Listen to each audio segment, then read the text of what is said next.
Very good morning.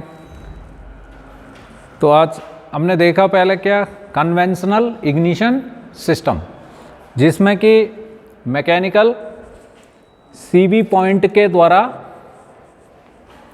Mechanical CV point एक switch की तरह इसमें काम कर रहा था और इसी के द्वारा प्राइमरी और सेकेंडरी जो सर्किट है वह कंप्लीट हो रहा था। इसके साथ दिक्कत क्या है कि यह पूरी तरह से मैकेनिकल है। जब डिस्ट्रीब्यूटर की केम हील को दबा रही है तो पॉइंट खुल रहा है, पॉइंट बंद हो रहा है।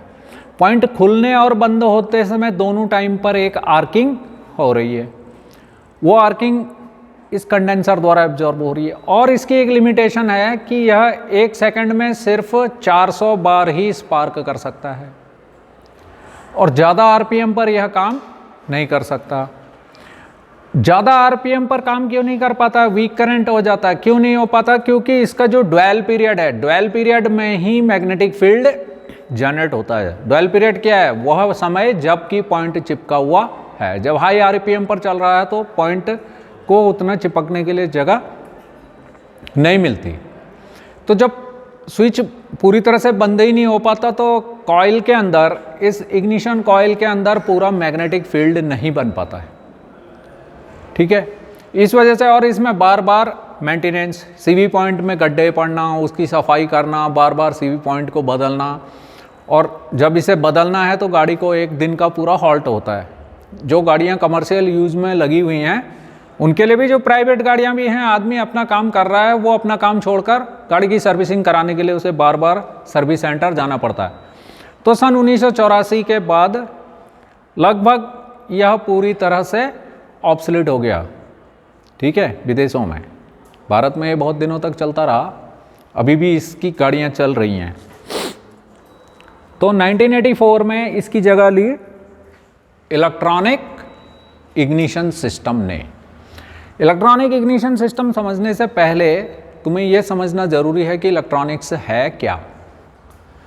इलेक्ट्रॉनिक्स, जब 1972 में सेमीकंडक्टर मटेरियल्स की एक विशेष गुण पता चला तो उसके बाद इलेक्ट्रॉनिक्स के क्षेत्र में एक क्रांति आ गई। वो क्या? सेमीकंडक्टर मटेरियल क्या होते हैं? जो साधारण अवस्था में न तो चालक होते हैं न ही कुचालक होते हैं, नीदर कंडक्टर नॉर इंसुलेटर। पर जब इसमें बहुत कम मात्रा में कुछ अशुद्धि मिला दी जाती है तब फिर यह सुपर कंडक्टर बन जाते हैं। अशुद्धि भी बहुत ही कम। कैसे? सेमीकंडक्टर मटेरियल की रासायनिक जब संरचना को देखते हैं तो सेमीकंडक्टर मटेरियल में जर्मेनियम और सिलिकॉन, दो टाइप के सेमीकंडक्टर मोस्ट कॉमनली यूज्ड हैं। Germanium and silicon. इनके आउटर मोस्ट ऑर्बिट में, इनके परमाणु के आउटर मोस्ट ऑर्बिट में सिर्फ 4 इलेक्ट्रॉन होते हैं। आपको पता है, इतना आप पढ़ के आ गए हैं, इंटर तक पढ़ के आए हैं, हाई स्कूल तक पढ़ के आए हैं, तो इतना तो मालूम ही है कि प्रत्येक पदार्थ अति सूक्ष्म छोटे छोटे कणों से मिलकर बना होता है, जिसे अणु कहते हैं। किसी भी तत्व के प्रत्येक अणु भार में, आकार में एक समान होते हैं। फिर उसके बाद वह अणु भी करोड़ों असंख्य अन्य छोटे छोटे पार्टिकल से मिलकर बने होते हैं, जिन्हें परमाणु कहते हैं। परमाणु की संरचना, उसके अंदर एक नाभिक होता है जिसमें प्रोटॉन और न्यूट्रॉन रहते हैं, प्रोटॉन हैविंग पॉजिटिवली चार्ज्ड, और इलेक्ट्रॉन उसके नाभिक के चारों तरफ कक्षा में, एक दीर्घवृत्ताकार कक्षा में गति करते रहते हैं। इलेक्ट्रॉन्स के ही अध्ययन इलेक्ट्रॉनिक्स में होता है। इलेक्ट्रॉनिक्स है क्या? इलेक्ट्रॉनिक्स इंजीनियरिंग की वह विधा है जिसमें इलेक्ट्रॉन्स के प्रवृत्ति, उसके व्यवहार का अध्ययन किया जाता है। और इलेक्ट्रिसिटी क्या है? Flow of electron in a substance. किसी पदार्थ में इलेक्ट्रॉनों का मुक्त प्रवाह ही विद्युत धारा है। समझ में आ गई बात? इतनी बात क्लियर है? तो इलेक्ट्रॉनों के अंदर बहुत किस्म की, एक तो उसके अंदर स्पिन मूवमेंट है, वह घूम रहा है, और दूसरा वह एक दीर्घवृत्ताकार कक्षा में भी चक्कर लगा रहा है। नाभिक में प्रोटॉन है, उस पर पॉजिटिव चार्ज है, धन आवेश है, समान आवेश एक दूसरे को प्रतिकर्षित करते हैं और विपरीत आवेश एक दूसरे को आकर्षित करते हैं। तो नाभिक के आकर्षण के कारण ही इलेक्ट्रॉन, क्योंकि उसमें निगेटिव चार्ज है, तो वह नाभिक के आकर्षण के कारण ही नाभिक के नज़दीक रह रहा है और उसके चारों तरफ चक्कर लगा रहा है। तो अब जब ये नाभिक है, इसमें प्रोटॉन और न्यूट्रॉन है। न्यूट्रॉन तो न्यूट्रल है, इसमें कोई चार्ज नहीं है। प्रोटॉन में चार्ज है पॉजिटिव, और इलेक्ट्रॉन इसके चारों तरफ चक्कर लगा रहा है। ये इलेक्ट्रॉन किस हिसाब से कॉन्फ़िगर्ड होते हैं? 2n² के अनुसार, जहां n क्या है? कक्षाओं की है, 2, दूसरी कक्षा में कितने होंगे? जोर से बोल।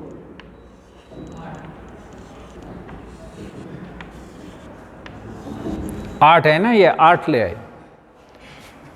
अब ये जब इनमें और इनमें सेम चार्ज हो गया, ये भी नेगेटिव, ये भी नेगेटिव, बट ये इसकी तरफ आकर्षित हो रहे हैं। आकर्षण तो ठीक है, आकर्षण के कारण ही ये स्पिन मूवमेंट भी कर रहे हैं और घूम भी रहे हैं, पर ये प्रतिकर्षण के कारण वाइब्रेट भी करते हैं। ये इलेक्ट्रॉन इस इलेक्ट्रॉन को प्रतिकर्षित करेगा, अपने नज़दीक नहीं आने देगा, ये भी इसको प्रतिकर्षित करेगा। तो ये अपनी कक्षा बदलते रहते हैं, उछलते रहते हैं, एक कक्षा से दूसरी कक्षा में आते जाते रहते हैं। एक इसके अतिरिक्त किसी भी परमाणु के सबसे बाहरी कक्षा में अधिकतम 8 इलेक्ट्रॉन रह सकते हैं। ये बात समझ में आ रही है? जो आउटर मोस्ट ऑर्बिट है उसमें अधिकतम 8 इलेक्ट्रॉन रह सकते हैं, पर जो सेमीकंडक्टर मटेरियल है उसके परमाणु की आखिरी कक्षा में, अंतिम कक्षा में सिर्फ 4 इलेक्ट्रॉन हैं। और विद्युत धारा क्या है? इलेक्ट्रॉनों का प्रवाह। इलेक्ट्रॉनों का प्रवाह कब होगा?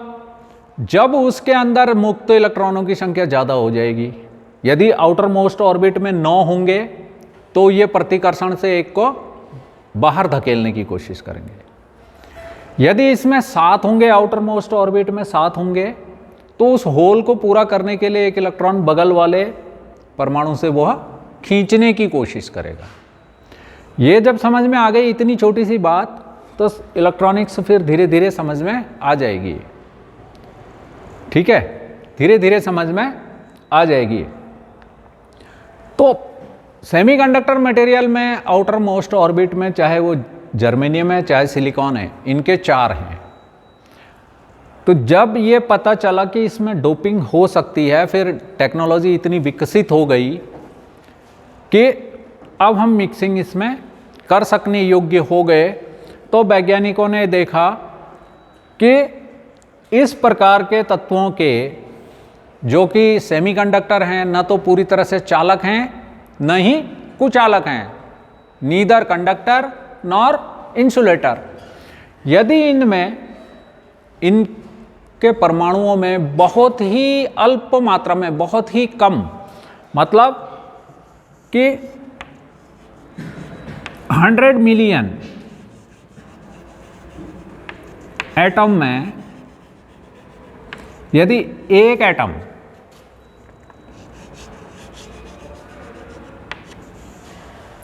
अशुद्धि मिला दी जाए तो फिर इनके व्यवहार में क्या परिवर्तन आता है ये देखते हैं। ठीक है, 1 मिलियन में, 1 मिलियन बराबर 10⁻6, 10 लाख बराबर 1 मिलियन होता है। तो 100 मिलियन बराबर कितना हो गया? 10 करोड़ परमाणुओं में यदि एक परमाणु अशुद्धि का मिला देते हैं, इम्प्यूरिटी, तब इनका व्यवहार पूरी तरह से चेंज हो जाता है। कैसे चेंज होता है? यदि कोई पेंटावेलेंट, कोई ऐसा तत्व जिसकी सबसे बाहरी ऑर्बिट में 5 इलेक्ट्रॉन हैं, जिसकी वैलेंसी 5 है, जिसकी संयोजकता 5 है। संयोजकता क्या होती है? मुक्त इलेक्ट्रॉन कि वो कितनी तेजी से दूसरे तत्वों के साथ अपना एक संयोजन बंध बना लेते हैं, एक और एटॉमिक बॉन्ड बना लेते हैं, वही तो संयोजकता है। तो 5 संयोजी तत्व जैसे कि फास्फोरस, आर्सेनिक, एंटीमनी, बिस्मथ, ऐसे 5 संयोजी तत्व मिला देते हैं तो इसके आउटर मोस्ट ऑर्बिट में हो जाते हैं 9 इलेक्ट्रॉन। 4 तो पहले से ही थे और ये 5 इसके आ गए। कितने हो गए इनके आउटर मोस्ट ऑर्बिट में? अब 9 हो गए। ये जो मिलाने की क्रिया होती है, जो मिक्सिंग होती है, ये जो इम्प्यूरिटी मिलाई जाती है, इसको कहते हैं डोपिंग। क्या कहते हैं? डोपिंग। बहुत सारे अखबारों में आप पढ़ते होंगे कि वो फलाना खिलाड़ी डोप टेस्ट में फेल हो गया, उसको मेडल वापस करना पड़ेगा। आए दिन ये खबरें छपती हैं। तो डोपिंग क्या है? उसने अपनी शक्ति को बढ़ाने के लिए वेट लिफ्टर, धावक जो बहुत तेज़ी से फराटे से दौड़ते हैं, 100 मीटर, 200 मीटर, 400 मीटर वाले वेट लिफ्टर हैं, और भी जितने भी एथलीट हैं, वो शक्तिवर्धक टॉनिक खाकर कोई कंपटीशन जीत सकते हैं। तो उसकी टेस्टिंग की जाती है, तो पता चलता है वो डोपिंग में फंस गया। उसने क्या किया? जो उसकी अपनी शारीरिक क्षमता को बढ़ाने के लिए अशुद्धि मिलाई अपने शरीर में, पर यहाँ पर क्या किया? जनरल जो जर्मेनियम और सिलिकॉन में अशुद्धि मिलाई, तो उसको सेमीकंडक्टर से सुपर कंडक्टर बना दिया। सुपर कंडक्टर नहीं बोल सकते, मतलब कंडक्टर बना दिया। ठीक है, ये बहुत तेजी से काम करते हैं, बहुत छोटे छोटे इलेक्ट्रॉनिक पार्ट्स होते हैं, बहुत बढ़िया तरीके से ये काम करते हैं। कैसे काम करते हैं आगे समझ में आ जाएगा। यदि अब ये 5 संयोजी मिलाए तो इसके बाहरी कक्षा में कितने हो गए? 9 हो गए। 9 हो गए तो इलेक्ट्रॉन, इनको कहते हैं एन टाइप सेमीकंडक्टर। क्या कहते हैं? N type semiconductor. और जो 3 संयोजी ट्राइवेलेंट, जैसे कि एल्यूमिनियम, इसके साथ जब 3 संयोजी मिला देते हैं तो बन जाते हैं 4 + 3 7। इलेक्ट्रॉनिक थ्योरी क्या कहती है कि अधिकतम 8 रह सकते हैं। दोनों ही केसों में एक में एक इलेक्ट्रॉन ज़्यादा है, एक में एक इलेक्ट्रॉन कम है। तो इस तरह से ये 2 किस्म के मटेरियल तैयार हो गए। जिसमें इलेक्ट्रॉन ज़्यादा हैं वह तो एन टाइप सेमीकंडक्टर हो गया, और जिसमें इलेक्ट्रॉन की कमी है वह पी टाइप का सेमीकंडक्टर हो गया। इस तरह से सेमीकंडक्टर मटेरियल में थोड़ी सी अति अल्प मात्रा में जब अशुद्धि मिला दी जाती है तो वह फिर उसके अंदर एक चालक के गुण आ जाते हैं। ठीक है, फिर इनकी एप्लीकेशन, इंजीनियरिंग में इनकी एप्लीकेशन कैसे होती है? यदि in P type semiconductor material और एन टाइप सेमीकंडक्टर मटेरियल को एक साथ जोड़ दिया जाता है तो तब बन जाता है यह एक डायोड। यह कहलाता है डायोड। एक पी टाइप का मटेरियल है सेमीकंडक्टर मटेरियल, दूसरा है एन टाइप का। जहां पर ये जुड़ते हैं तो ये कहलाता है पीएन जंक्शन। PN junction. अब इसके अंदर जो ये नेगेटिव चार्ज कैरियर हैं, इस तरफ हैं पॉजिटिव चार्ज कैरियर, यानी यहां होल है और यहां एक्सेस इलेक्ट्रॉन है। तो एक्सेस इलेक्ट्रॉन होल की तरफ जाएंगे। यहां भी तो ये इलेक्ट्रॉन किसका चक्कर लगा रहे हैं? पॉजिटिव चार्ज के वजह से ही ये इसके चारों तरफ घूम रहे हैं। घूमते घूमते जब इनकी गतिज ऊर्जा बढ़ रही है और एक दूसरे का रिपल्सन हो रहा है तो ये जंप भी कर रहे हैं।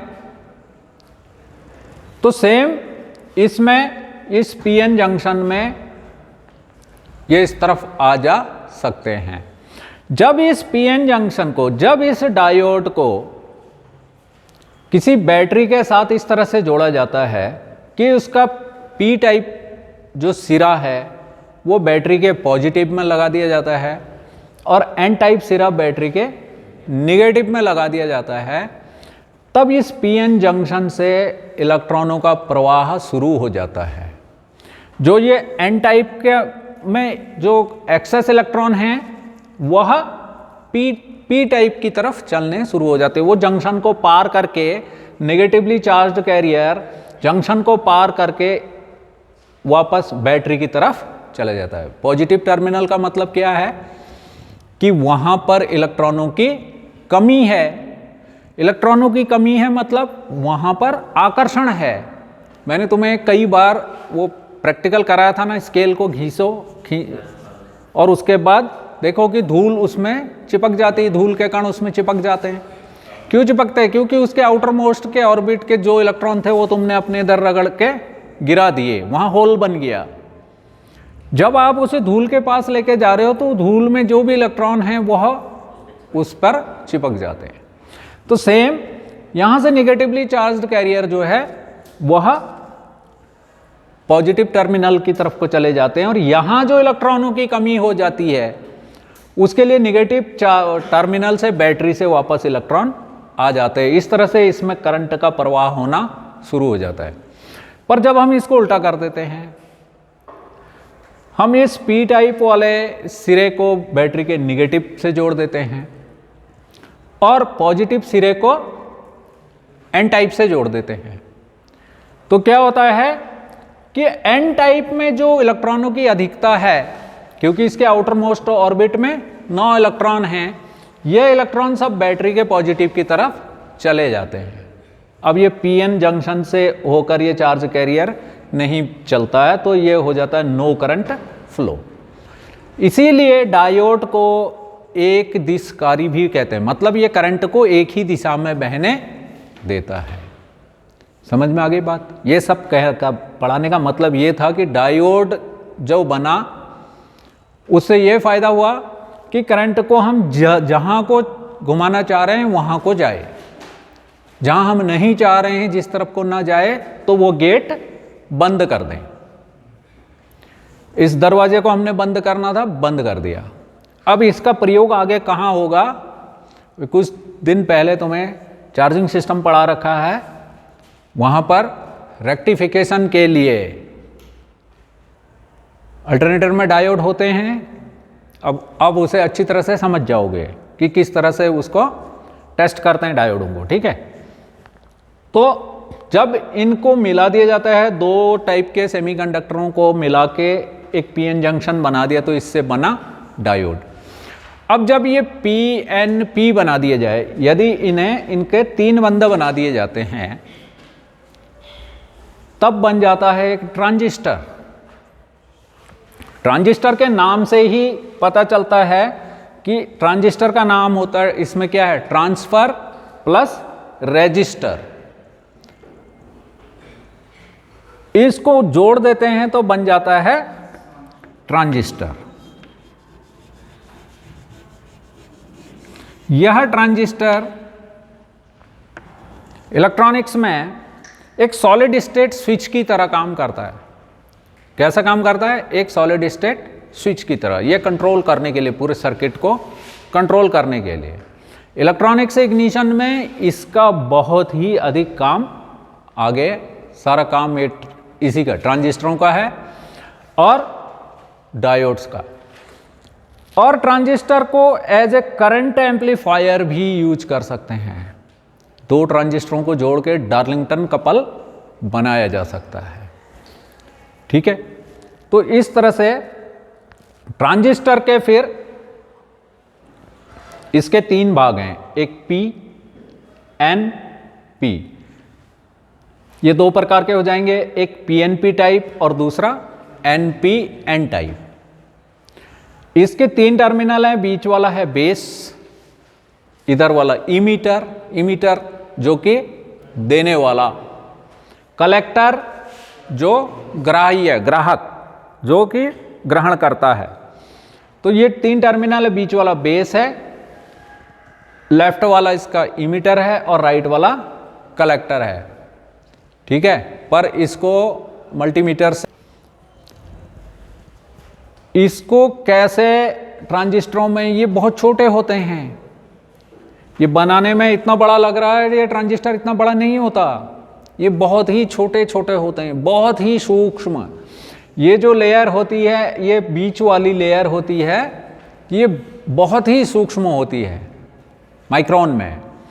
ठीक है, तो ये इलेक्ट्रॉनिक्स में क्या हो गया, एक तो इसके पार्ट्स बहुत छोटे होते हैं, सस्ते होते हैं और जगह कम घेरते हैं, रिस्पांस बहुत तेज है। ये छोटा सा, ये जो ये 2 वोल्ट में, 1.5 से 2 वोल्ट में ही ये स्विच ऑन हो जाते हैं। तो जब बेस करंट को इस पे बेस में वोल्टेज अप्लाई की जाती है तो इसमें से करंट फ्लो होने लगता है। इस तरह से ये मेन सर्किट को ऑन और ऑफ करता है।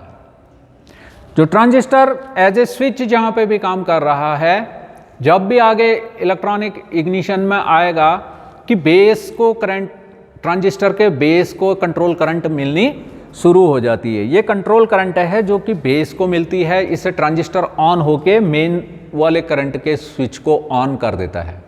जब बेस करंट मिलनी इसको बंद हो जाएगी तो ट्रांजिस्टर इस पूरे उसको ऑफ कर देगा, मेन करंट को। ठीक है, इस तरह से ट्रांजिस्टराइज्ड इग्निशन सिस्टम या इलेक्ट्रॉनिक इग्निशन सिस्टम में ट्रांजिस्टरों का प्रयोग किया जाता है। It's enough for the day. Have a great day.